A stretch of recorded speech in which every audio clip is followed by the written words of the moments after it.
పూజను దీపారాధనతో ప్రారంభించడం మంగళకరం. పూజ పూర్తయ్యే వరకు దీపారాధన వెలుగుతూనే ఉండాలని శాస్త్రం. కార్తీక మాసంలో బ్రాహ్మణుడికి దీపదానం చేయడం ఎంతో పుణ్యప్రదమని కార్తీక పురాణం చెప్తోంది.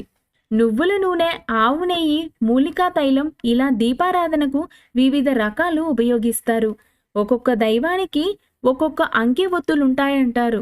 నవగ్రహాలకు తప్ప సకల దేవతలకు ఆవు నెయ్యితో దీపారాధన చేయడమే శుభప్రదం. ఆవు నెయ్యితో దేవునికి కుడి పక్కన బేసి అంకె ఒత్తులతో వెలిగించే దీపాన్ని అఖండ దీపం అంటారు. ఇది తూర్పుకు అభిముఖంగా ఉంచి వెలిగించడం వల్ల అష్టైశ్వర్యాలు కలుగుతాయి. ఆవు నేతితో నిత్యం దీపారాధన చేస్తే గృహంలో దోషాలు, దారిద్ర్యము, అశాంతి పోతాయి. ధనధాన్య వృద్ధి కలుగుతుంది.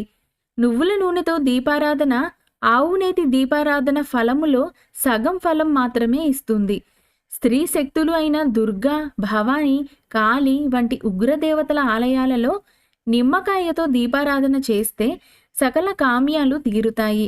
దుష్టగ్రహ పీడలు పోతాయి. కార్తీక మాసంలో ఉసిరికాయతో దీపారాధన చేయడం వల్ల శివ, విష్ణువులు, లక్ష్మీ పార్వతుల అనుగ్రహం లభిస్తుంది. సకల పాపాలు నాశనమవుతాయి. శనిదోష నివారణార్థం నువ్వుల నూనెతోనే దీపారాధన చేయాలి. విప్ప పువ్వు నూనెతో దీపారాధన ప్రశస్తమైనది. గృహశాంతి, సంపదలు, సుఖ సంతోషాలు కలుగుతాయి. గంధతైలంతో దేవునికి దీపారాధన చేస్తే రుణబాధలు, దారిద్ర్యము త్వరగా నాశనమయ్యి ఐశ్వర్యం ప్రాప్తిస్తుంది. గానుగ నూనె సరస్వతీదేవికి ఎంతో ఇష్టమైనది. ఈ నూనెతో ఆ తల్లికి దీపారాధన చేస్తే విద్య, జ్ఞానమును ప్రసాదిస్తుంది. కుజదోషమున్నవారు ప్రతినిత్యం కాత్యాయిని దేవి ముందు కొబ్బరి నూనెతో దీపారాధన చేస్తే వారికి త్వరగా వివాహం జరుగుతుంది. దీపారాధనకు 2 తైలాలను కలిపి ఉపయోగించకూడదు. దేవీ ఆలయాలలో మంగళ శుక్రవారంలో నేతితో దీపారాధన చేస్తే ఎటువంటి కష్టతరమైన కార్యమైనా వెంటనే పూర్తవుతుంది.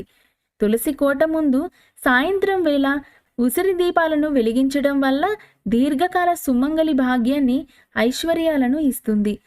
ఇంట్లో రోగగ్రస్తులు ఉన్నప్పుడు భార్య, భర్త లేనివారు నువ్వుల నూనె దీపాలను వెలిగించకూడదని శాస్త్రం.